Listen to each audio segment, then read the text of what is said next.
Good morning, Marco. What's up, man? We got President's Day Monday action for Oaklawn. How's the weather looking like, out there? I noticed it was drying out a little bit. It was really wet on Saturday. Yeah, it should dry out a little bit more today. The sun's out. It's still a little chilly. Okay, but so it's the sun probably is going to out. be. The sun's out. The sun is out. So it should be hopefully, yeah. Should be good to fast. All right. Well, yeah, it was the track. I mean, yesterday I had I had a horse that broke terribly. Mark Cassie. You had the runner-up Ches Wiz, and I also had the other one was my backup. That was 20-1 that won. I keyed my that 3 over your horse and that won in a huge try, and I bet the exact with my top 2 picks, and that was excruciating. But I'm hoping that Cassie runner comes back for the NAC. I got a really nice trip note on that one, so we'll see what happens there. Yeah, that last race was a good opportunity to make some cash. Oh yeah. Okay. There's an NAC contest today. It's $125. It's on Horse Players. If anybody wants to play, here it is. Or wait a minute. I got the wrong. Share this instead. Okay. So it's $125. They're giving out 3 guaranteed packages. So I guess it doesn't matter how many players. They're probably going to get close to 200, I would imagine, or maybe more. So if anybody's looking to get a second seat or their first seat, it's all Santa Anita and 2 at Parks. So something to think about. And then, of course, the Tampa Bay contest. We've been talking about that. I'm not playing in it this year. I know Rich Nielsen. By the way, Rich Nielsen. Congrats to Rich Nielsen. He is in the NHC Hall of Fame. Nice. Yeah, he got voted in. Congrats, Rich. Well deserving. I think he's a 19 or 20 time qualifier. He's done a lot for the sport, advanced wagering sites. He ran the first contest, one of the first contests online or something like that. So he's been in the game, and he was on the players committee for forever. I think he just recently left, but so that's a big congrats to Rich Nielsen for getting on the Hall of Fame for the NHC. Much deserved, and I'm glad he made it. Yeah, me too. Rich is a really, really great guy. For those who don't know him, you should. You should. Well, I think a lot of horse players do know him.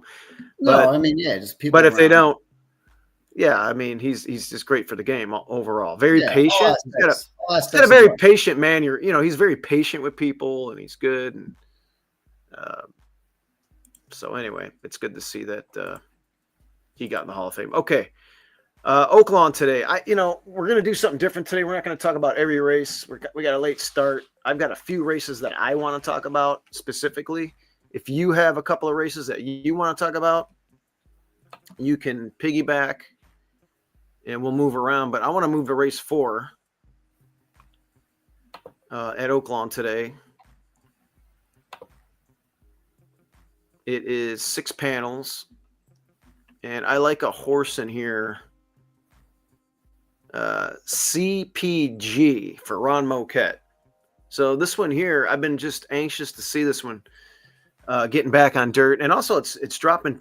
This is not a straight 20. This is a non-2 life 20. This one has run just against much tougher on turf, on the dirt here last year. Broke its maiden on the turf at Churchill, but the dirt races were just, Valentine Candy and stuff like that. It just needed class relief. And this is a non-2 life event. So this is by far this is just a huge drop. And second off that layoff that I love. And, Ron Moquette's putting this in a spot to where it can win. And at 10-1, if you just scan through the field, it's just, it's just a bunch of horses that are 1 for 10, 1 for 14, 1 for 12. They just don't like to win, and they've been running down here. Not too many class droppers.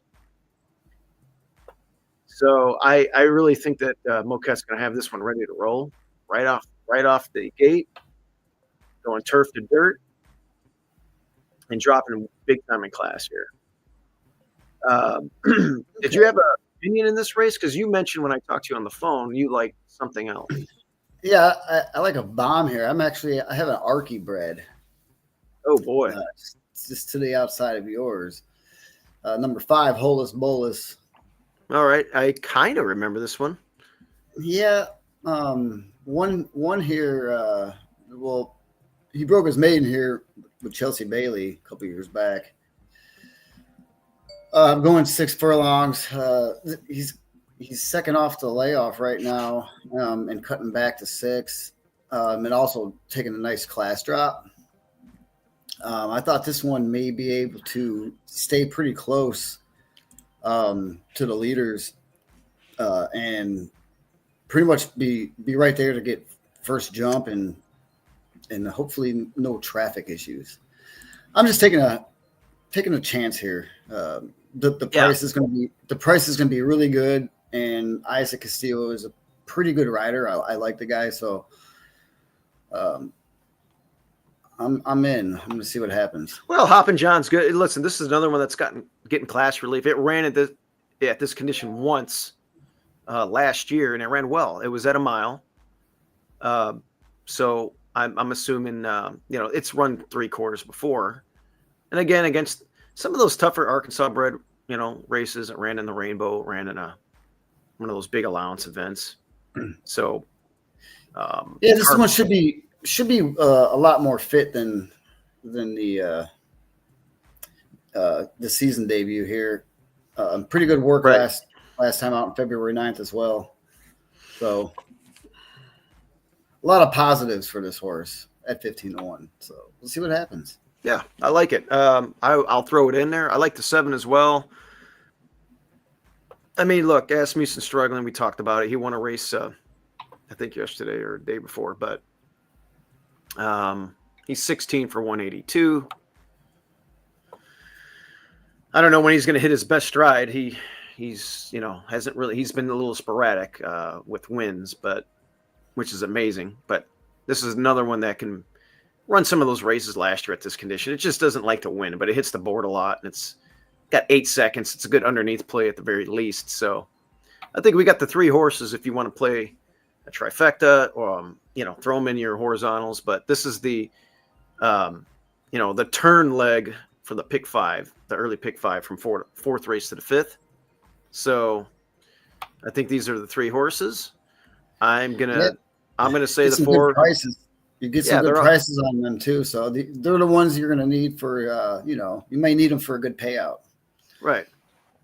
I'm just hoping that the 4 finally wakes up, dropping down for a good barn. So we'll see what happens there. Race 5 is another race that I like. I went to, well, first of all, who did you like in here? In who? Race 5. Because I mentioned that I liked a horse in here, and you're like, well, I like something else.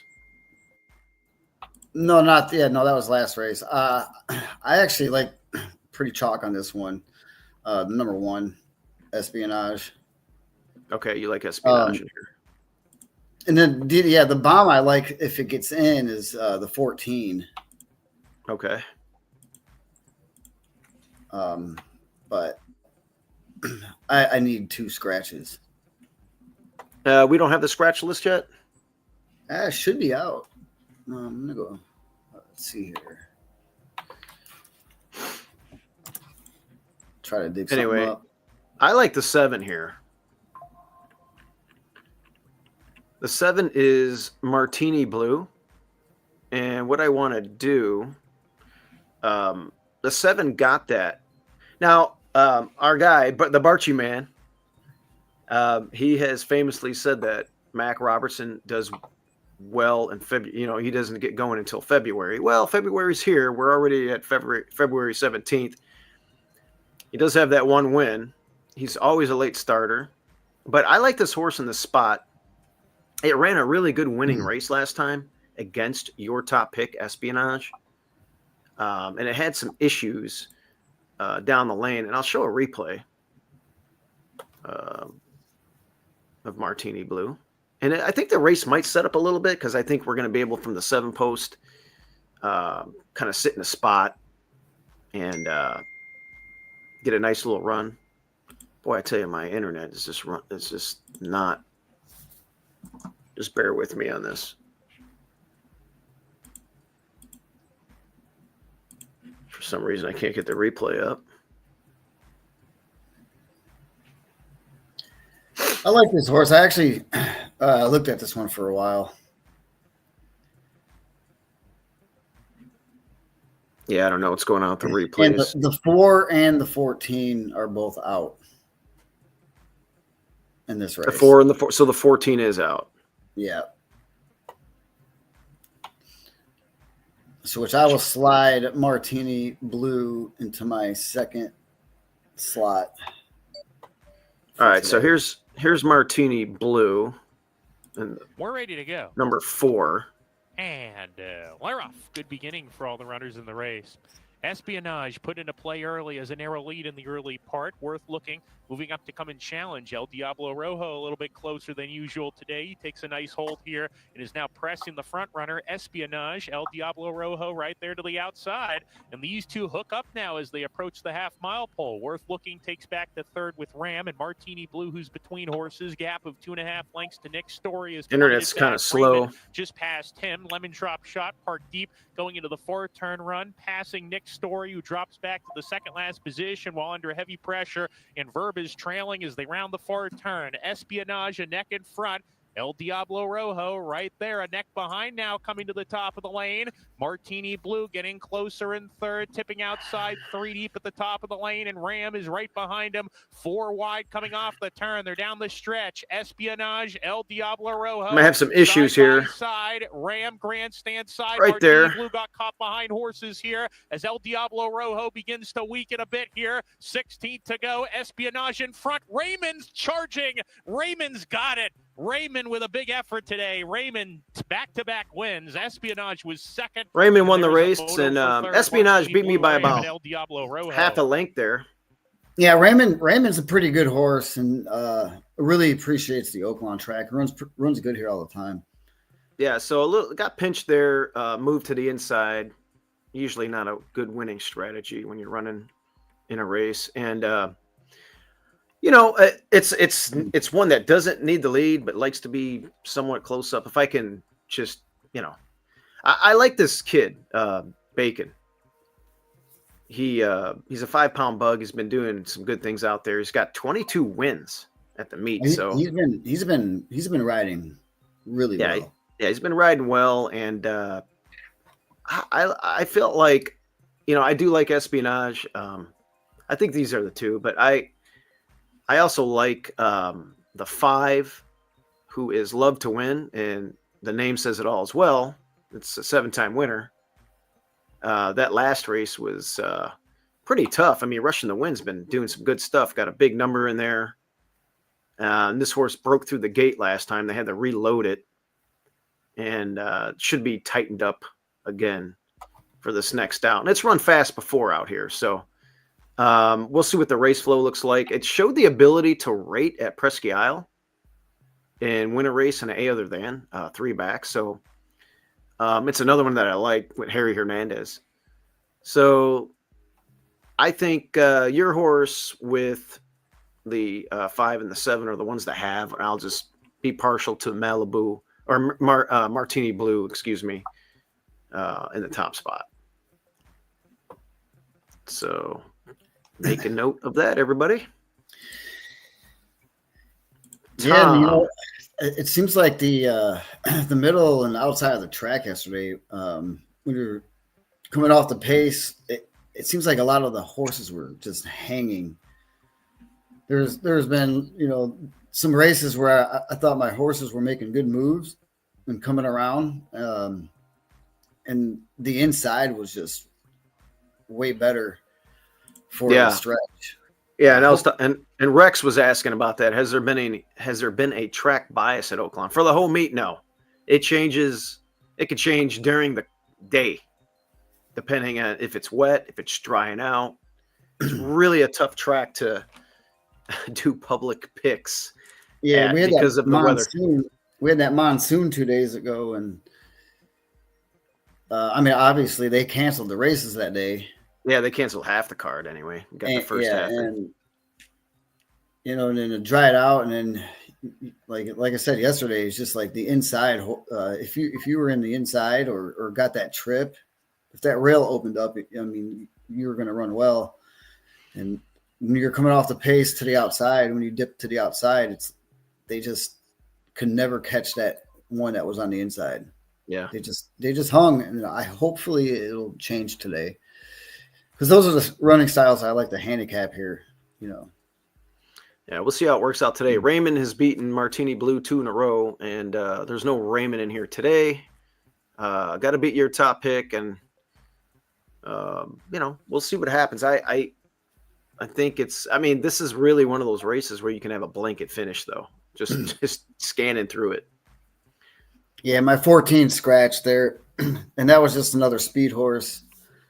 In case the Espionage scratched, I wanted that one on the lead, Yeah. but that's not happening.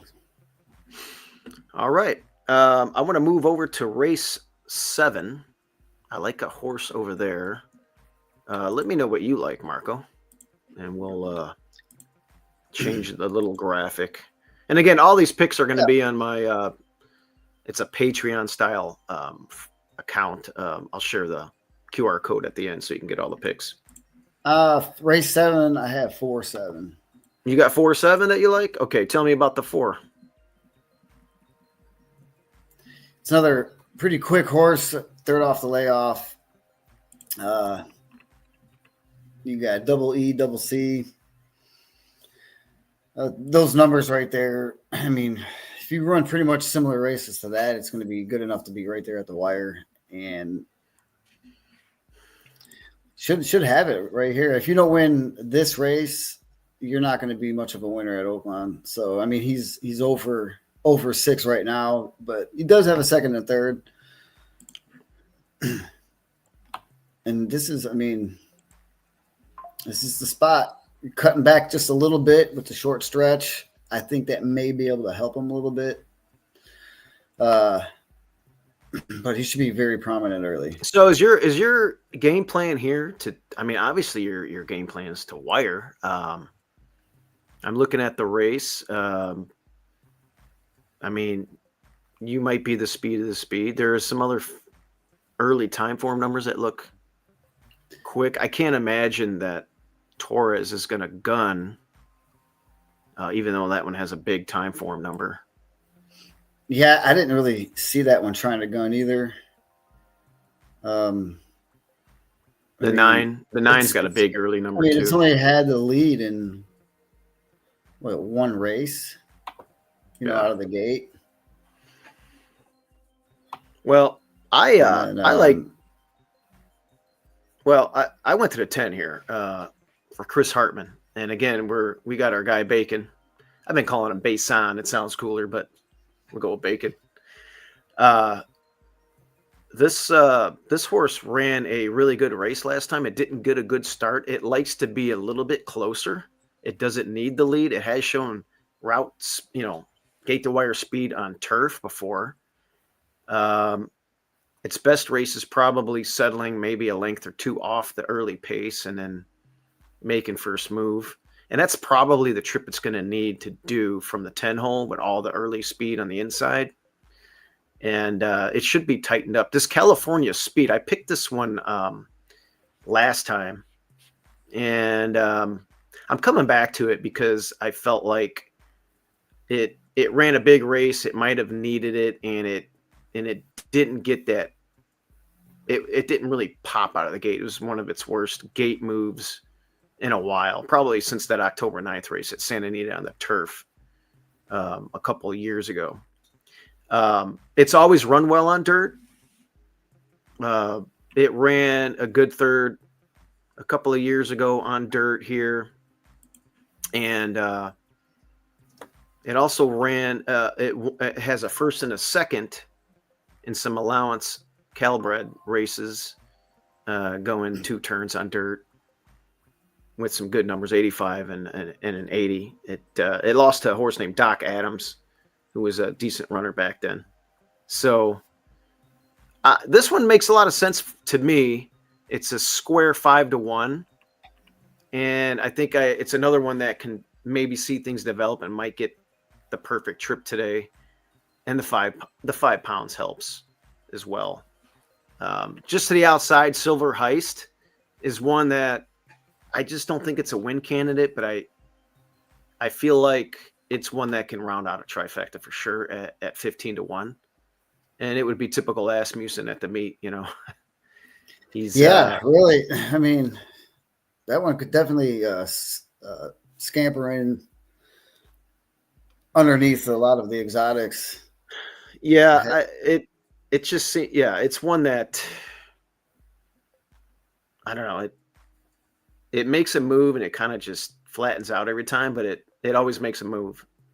The last race wasn't very good, but they didn't go too quick in there, and couldn't make up any ground. But I think the pace will be quicker today, and I think the 11 should be a good board hit at double-digit odds. So yeah, this will be interesting to see how it works out. We'll see if my 10 runs a big race second off, and your horse is positioned well. It's got the the company. Well, you got the first of all, if you look who it ran against two back. I picked that was my top pick yesterday. I have no idea what the jock was doing on Sir Grayland, Le Peru, yesterday. Yeah, I don't know if you watched that race, but he had that horse dead last, 14 lengths out of it yesterday, and made a Zenyatta wide move and just missed a Woodcourt. And I needed it for a nice double and a straight exacta over Woodcourt since my other top pick scratched. And it was one of those races like you're watching the race as it's going and you're yelling at the screen like, what are you doing? Well, yeah, if he gets the normal position in that race, because he's never that far out of it.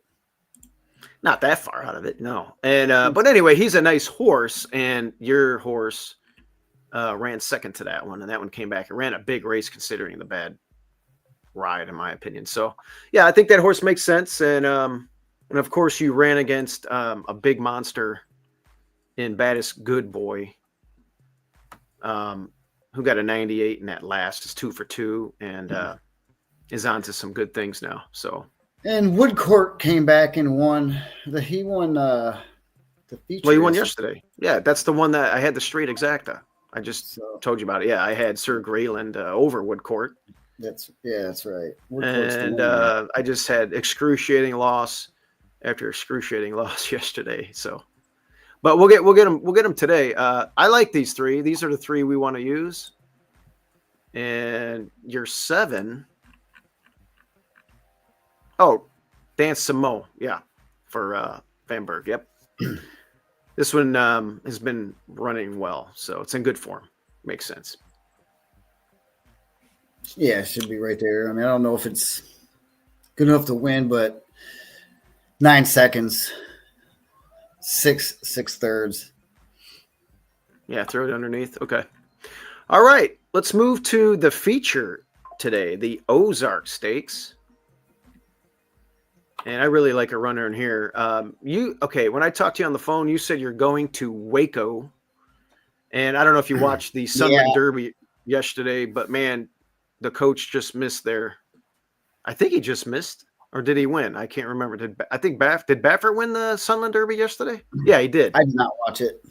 Yeah, well, he shipped one in from Oaklawn that just missed in the Sunland Derby, so he's no stranger to trying these horses in these stake races. Coming off of a 50 maiden claiming win and a optional claiming starter allowance. Now waters get a little bit deeper, but trying Waco here in the Ozark. Yeah, I mean the horse seems to like the Oaklawn track recently, and it's all familiar. You got Bacon, Bason still on him. I just don't like trying to fix something that's not. I mean, this horse is firing right now, and if you just keep it going, you should just keep improving as well. So I like this pick, and I wanted to take this horse last time, and I didn't, and I got burned. But this horse should run a big race today. Any concern about getting off the Lasix? This being a stake race today. Well, you got to try it to see that. I mean, he ran without Lasix, those first 3 races, but one was on the turf first out, and then you had the ship to Churchill, and then you had Asmussen riding, and then the other one was a route in the mud. So I don't really know yet. Today is actually going to answer that question. All right. Well, I really love Wild and Crazy Night. This one did everything, but this horse could have won right off the bench against Kale's Angel and another horse in here, Piquant. I don't know. Is that how? Oh, it's scratched anyway, so we don't have to worry about it. But I want you to watch the replay of Wild and Crazy Night, The outside post. number 7 here. We're ready to go in the Renaissance. And Lyra could be getting the long shot. El Dandy put into play early. Kale's Angel striding close to him. He's going to take back and stock the pace here. Perfect Magic and Wisconsin Gal, the filly, facing the males today. A joint second with Perfect Magic. Kale's Angel is now in the 4th position. There's a gap of 2 to Wild and Crazy Night. 3 Echoes second to last, and that leaves Piquant to trail the field. There's a half mile to go. Eric Asmussen lets Perfect Magic stride level with El Dandy, and Perfect Magic is a head lead on El Dandy going into the far turn run. There's a gap of 2.5 to Wisconsin Gal. Kale's Angel in the 4th position now, showing a little more rain to get going. He's 4 lengths off the pace, getting a little bit closer now as Ramon Vasquez sounds the alarm on him around the far turn. He's making his move in the 4 path. He's going to come to the outside and attempt to floor it. Coming to the top of the stretch. Perfect Magic off the turn with El Dandy. Kale's Angel, grandstand side. Here he comes. And Kale's Angel going to challenge Perfect Magic in the final furlong. Kale's Angel furlong left with Perfect Magic, who's stubborn. And here comes Wild and Crazy Night's going to try to get through between horses. He's not going to get through between them. Perfect Magic, Kale's Angel continue to battle. And Kale's Angel has gutted it out to win the Renaissance. Kale would be proud. Perfect Magic. That was second, pretty Wild and significant Crazy right there. Night. That was What an very unlucky trip for him, 3rd, and then Piquant, who ran on from a mile behind to round out the minors. And he galloped out like a monster. I just, that honestly, I really feel like he wins the race. That race, if that doesn't happen. So, I think we both had Kale's Angel that day, and I think I remember we did have Kale's Angel. I'm glad that horse did not get through. Right. Exactly. Yes. Because and Kale's Angel, I don't know I don't know if Pete sent that one back to California or what.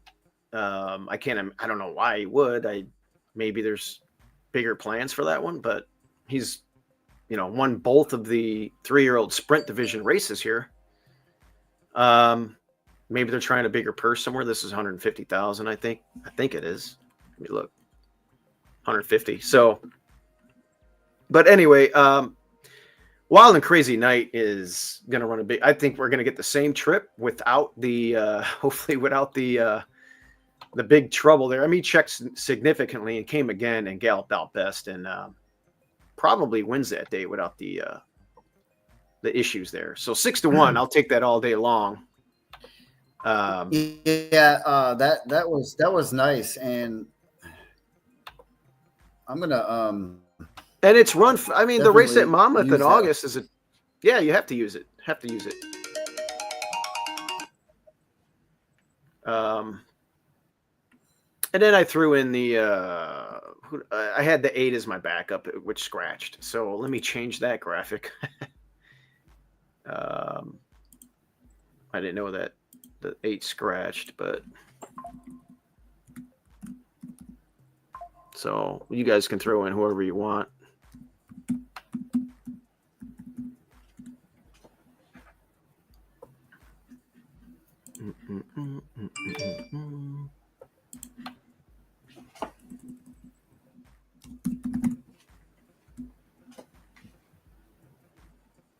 There it is.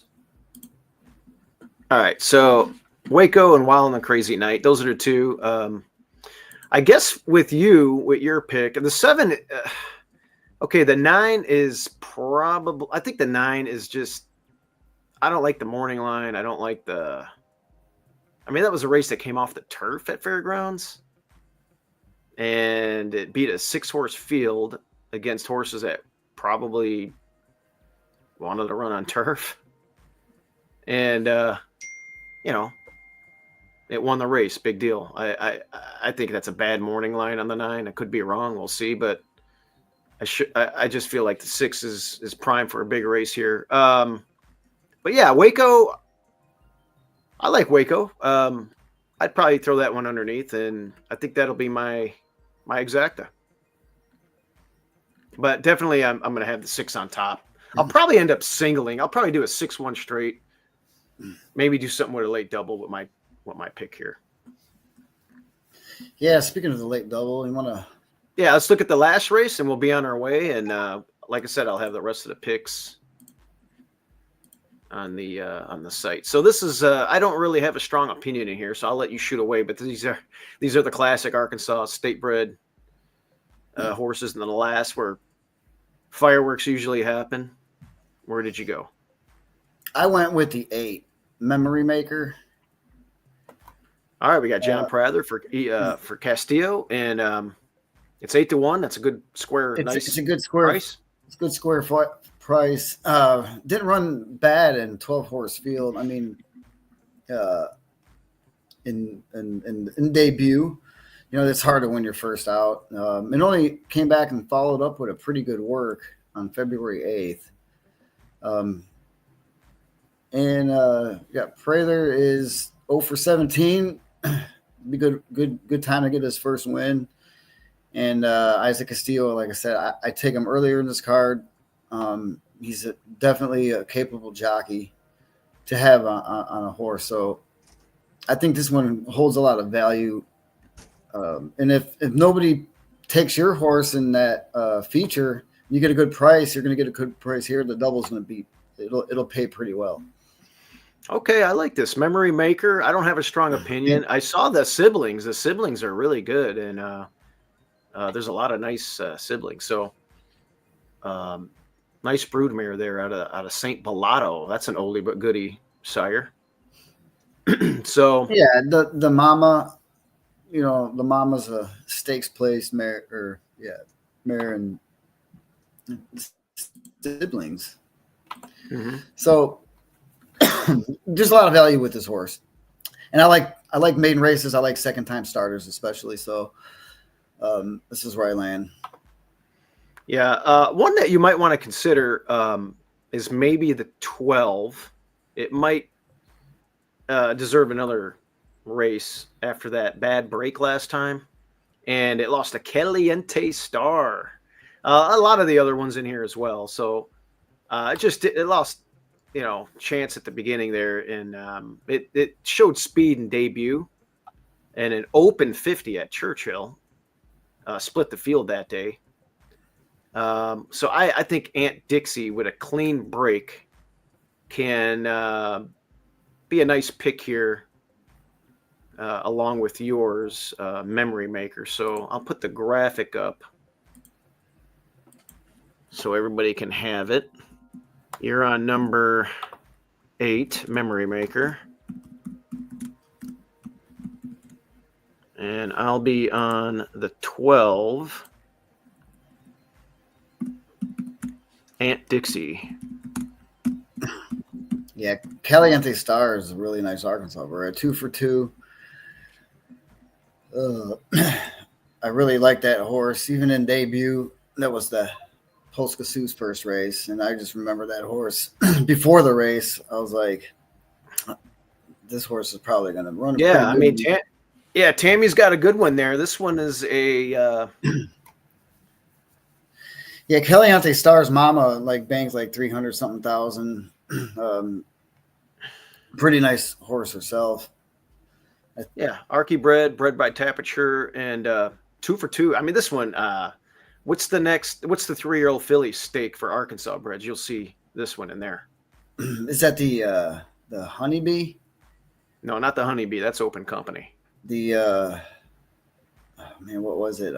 Gosh, I don't know. I can't remember. But anyway, it's big money. It's like 250,000. Yeah, I always talk about that race too.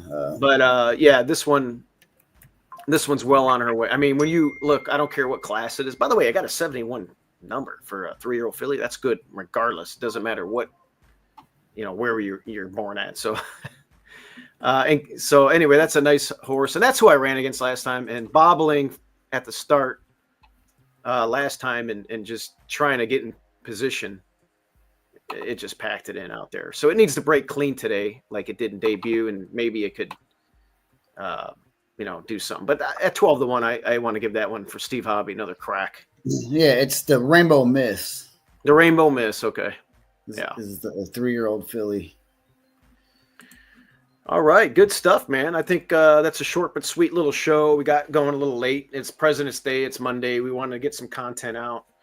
I'll have all the rest of the plays on the site. You guys can use this QR code to go on there, and you guys can get the sheet that I'll post before the first race. And hopefully we'll make some money today. What are you doing today, Marco? I'm going to look at some real estate today. I'm going to play in that 125 game. It's a pick and pray, so I can run around. We're looking at a farm and some other properties today, and yeah, I don't know yet. I didn't talk to any people yet, so I'm gonna kind of just wait and see what happens. Okay. Good beans, man. All right, Marco, listen, we'll do something. We'll do a show. We'll start again next week. I don't know. I haven't even looked at anything for next week yet. The entries are already out, so we'll see what's going on. In the meantime, actually, we have the Rebel next week, don't we? 22nd. Wow. 1.25 million. Yeah, it's going to be a crazy day. It's going to be nice. Busy. Got to get there early just to get a good parking spot. Yeah, that's going to be fun. And they do have the Twin Spires contest for Rebel Day that you can qualify during the week at like Turfway or again at Oaklawn on that Friday. So yeah, I'm probably going to go in that Friday game. Yeah, look for that to play in that $500 contest for the Rebel. That's something that would be fun to be a part of. Guys, like and subscribe our channel. We're looking to get to that first 1,000 and then build it up from there.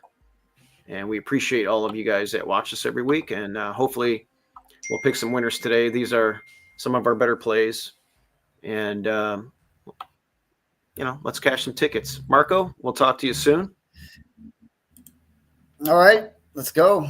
I'm ready to cash some tickets myself today. I'm going to play a couple pick fives. I'm going to play the early pick five and a late pick five. So that's about it. I'm not going to go race to race. All right, sounds good. All right, guys, we'll talk to you later. Later.